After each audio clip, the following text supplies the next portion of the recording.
पंकज शर्मा जी, अगर आज की ये हालत है और छोटे छोटे क्षेत्रीय दल नेतृत्व पर कांग्रेस पार्टी के सवाल खड़े कर रहे हैं, तो उसके पीछे जिम्मेदार तो कांग्रेस ही है ना। देखिए, हरियाणा और लोकसभा में, महाराष्ट्र में क्या परफॉर्मेंस थी, और विधानसभा आते आते 5 महीने में अपना क्या हाल कर लिया कांग्रेस ने, तो जिम्मेदार तो वही है। पहली चीज तो यह है कि ममता बनर्जी ने कोई इंडिया समूह के नेतृत्व पर दावा पेश नहीं किया है। उन्होंने कहा है कि अगर मौका मिला तो मैं भी उसका नेतृत्व करने को तैयार हूं। एक चीज।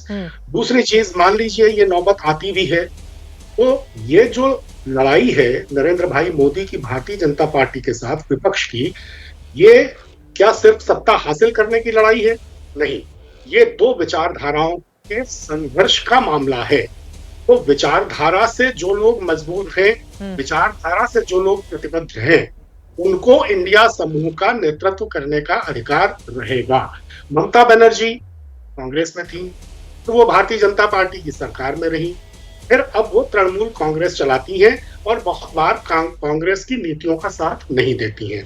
कीर्ति आजाद साहब, भारती पिताजी भगवत झा आजाद कांग्रेस में थे, बिहार के मुख्यमंत्री थे। कीर्ति आजाद साहब भारतीय जनता पार्टी से पहली बार सांसद बने, भारतीय जनता पार्टी ने इनको निकाल दिया, कांग्रेस में आ गए, कांग्रेस को भी छोड़कर तृणमूल कांग्रेस में चले गए। तो मैं ये जानना चाहता हूं कि क्या इस तरह के लोग जिनकी वैचारिक प्रतिबद्धता इतनी कमजोर है वो इंडिया समूह का नेतृत्व करने के योग्य हैं? दूसरी महत्वपूर्ण बात यह है कि अखिल भारतीय उपस्थिति किस राजनीतिक दल की है? इंडिया समूह में कौन सा ऐसा राजनीतिक दल है जिसकी अखिल भारतीय उपस्थिति है?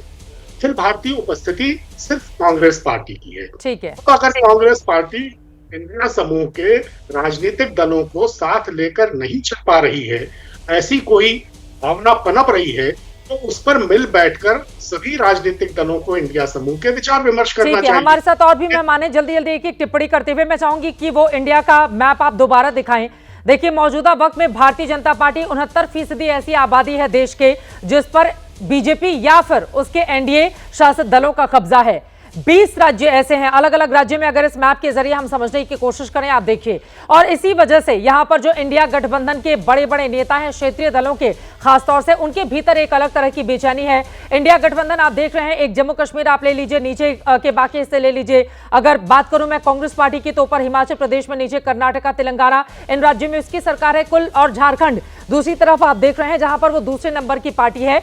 और तीसरी तरफ आप ममता बनर्जी की पार्टी का भी मैप में हिस्सा देख रहे हैं जो काफी मजबूती से पश्चिम बंगाल में अड़ी हुई हैं। मलोक नागर जी, अब ये बात तो सच है जो बातें पंकज जी बोल रहे थे कि अखिल भारतीय पार्टी तो कांग्रेस पार्टी ही है, क्षेत्रीय दल दावे करते रहे। आप लोगों के लिए आसान किसके लिहाज से होगा, ममता बनर्जी नेतृत्व करें या राहुल गांधी का चलता रहे? देखिए, पंकज जी क्या कह रहे थे, या हमारे व्यक्तिगत स्तर पर तो बहुत अच्छे दोस्त हैं कीर्ति साहब, वो क्या कह रहे थे, सीधी सी बात है। एक तरफ कहते हो कि बीजेपी या एनडीए सबको डिवाइड एंड रूल तोड़ देता है। अरे भाई, जब तुम अपनी अपनी पार्टी की नेशनल टेलीविजन पे बैठ के तारीफ करोगे अपने अपने नेताओं की और दूसरों को इज्जत नहीं दोगे तो तुम चल कैसे पाओगे? ये सो कॉल्ड इंडिया गठबंधन, सूत्रधार, कर्णधार, नींवधार नीतीश जी थे, उनसे लड़ाई हुई बिहार में, बंगाल में लड़ाई हुई ममता जी से, यूपी में ऊपर नीचे चलती रही अखिलेश जी के साथ, फिर जाकर के मध्य प्रदेश में अखिलेश जी के साथ लड़ाई हुई, हरियाणा में अखिलेश जी के साथ लड़ाई हुई, महाराष्ट्र में अखिलेश जी के राजस्थान में लड़ाई हुई, दिल्ली में आप पार्टी के साथ लड़ाई हुई, पंजाब में आप पार्टी के साथ लड़ाई हुई। तो नेतृत्व क्षमता है या नहीं है? जो हमारे वरिष्ठ पत्रकार साहब बैठे हैं तो ये सोचें और इस बारे में।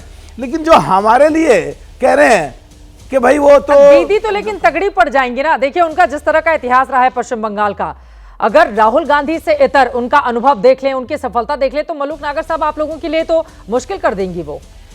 देखिए, हमारे लिए तो मुश्किल क्या होगा क्या नहीं होगा भविष्य में, ये तो एक आने वाले समय की बात है। काल्पनिक तौर पे मुश्किल होगा आपके अनुसार या हमारे अनुसार आसान होगा, पर देखने की बात तो एक है कि जब हर जगह हारते हारते आपस में ही लड़ बैठे, आपस में ही टूट टूट के जा रहे हैं।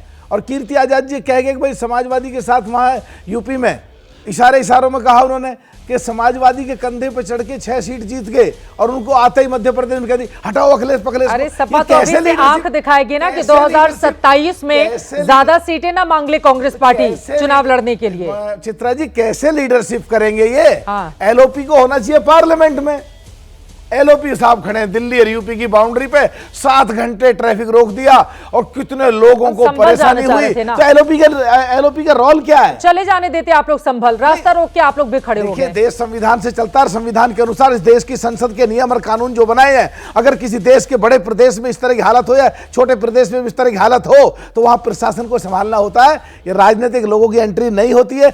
ये राजनीति करनी मेरे हिसाब से छोड़नी पड़ेगी। एलओपी का जहां जिम्मेदारी थी संसद में, वहां टकरना चाहिए, वहां जूझना चाहिए, वहां भिड़ना चाहिए। वहां तो अखिलेश जी पहले दिन उठा करके लूट करके ले गए। अब अगले दिन कुछ तो करना ही था कांग्रेस को, जाके बाउंड्री पर ट्रैफिक रोक दिया, लोग परेशान कर दिए और एलओपी की जिम्मेदारी निभ नहीं रही है। जब एलओपी की जिम्मेदारी नहीं निभेगी या जलेबी की फैक्ट्री में 50,000 लोग काम कर रहे हैं बताएंगे तो क्या करेंगे ये घटक दल जो देश में दूसरे और तीसरे नंबर की समाजवादी पार्टी या ममता जी की पार्टी है? तो इनमें होना ही है ऐसा। आपके पास आ रही हूँ, संगीत रागी जी की टिप्पणी ले लेती हूँ। बहुत देर से दोनों हमारे साथ जुड़े हुए हैं। संगीत रागी जी, माफी के साथ आपके पास आते हुए, अब राहुल गांधी के नेतृत्व क्षमता पर समय समय से सवाल उठते रहे हैं, लेकिन यह बात भी सच है कि लोकसभा में कम से कम 2019 के मुकाबले कांग्रेस पार्टी ने दुगनी सीटें हासिल की, 52 से सीधे 99 पहुंच गई वो। देखिए, इसमें कोई दो राय नहीं है कि कांग्रेस पार्टी को 52 से 99 सीटें मिली, लेकिन यदि समाजवादी पार्टी के साथ कांग्रेस पार्टी नहीं होती तो इतनी सीटें उसे उत्तर प्रदेश में नहीं मिलती। यदि वो गठबंधन में शिवसेना के साथ नहीं होती तो इतनी सीटें नहीं मिलती।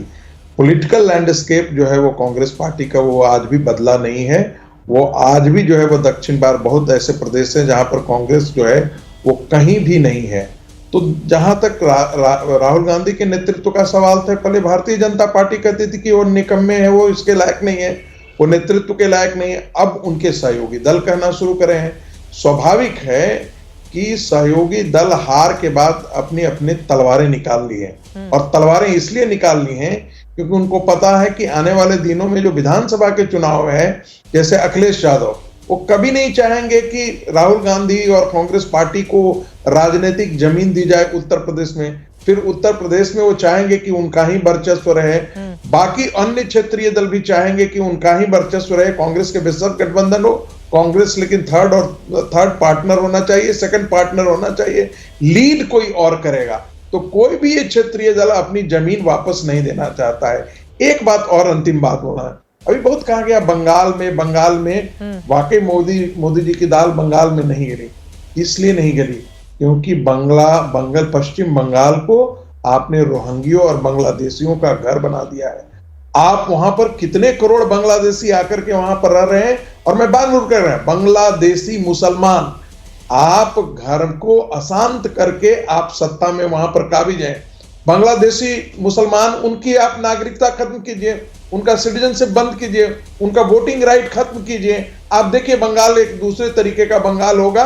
ममता बनर्जी ने यह उपलब्धि जरूर हासिल की थी क्योंकि जिस चीज को वो संसद पटल पर विरोध कर रही थी, सत्ता के लिए ममता बनर्जी ने उन्हीं बांग्लादेशी मुसलमानों के लड़ाई लड़ी रही है पश्चिम बंगाल के अंदर, और वही भेद घुसपैठिए आज ममता बनर्जी के कोर वोट बैंक बने हुए हैं।